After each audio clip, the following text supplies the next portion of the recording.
Hey guys, welcome back to Cummins Repower Garage. I'm Steve Sanders, joined by Brittany Barella, here to talk about exhaust system considerations for your R2.8 Turbo Diesel installation.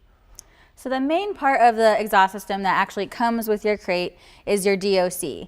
So your DOC is attached to the back end of your turbo, so your turbo out. So once your exhaust goes through the engine, it needs to leave, and that's how it does. So this acts as your downpipe.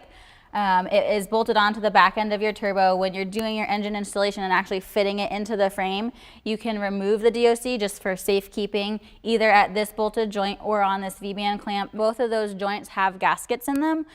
So if you are taking them apart, make sure those gaskets stay intact and stay in good condition so that you can put them back together again. The other point you can note is this V-band. You're able to rotate your DOC along this V-band clamp.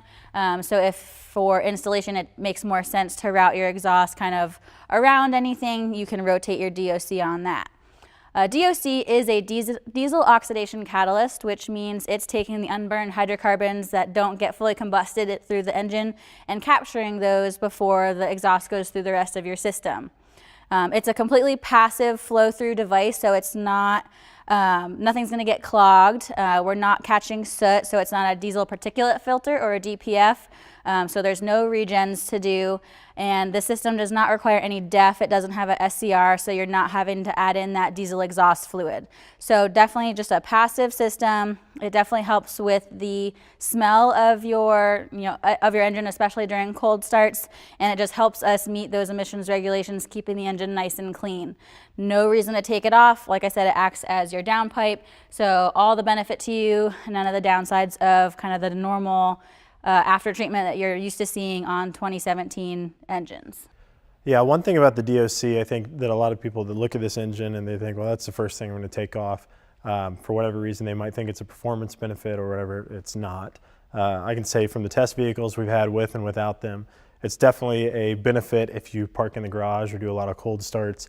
Even on a gas vehicle, a modern gas vehicle, when that catalyst is cold, on the gasoline engine, it can let out kind of a nasty smell in your garage. This really helps clean that up on our engine, so I wouldn't recommend taking it off. For fitment wise, we have this Jeep back here that really illustrates a narrow frame rail package with a passenger side differential to kind of show that in most applications, even with a passenger side differential, that's not going to be in the way.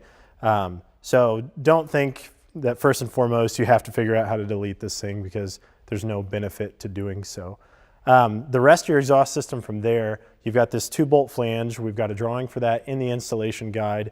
If you don't want to make your own flange or exhaust connection to that, the aftermarket does have some available online right now that are kind of builder kits, weld-on flanges that you could take to an exhaust shop if you don't want to do it yourself. And then you got to consider the rest of your exhaust system. So most of the vehicles that we've repowered so far, factory-wise, had a 2.5-inch exhaust, kind of your standard for this light-duty gas segment, which is fine for this. Really, you want to watch out for back pressure. You don't want to go smaller than that. Maximum back pressure of about 5.8 psi on this.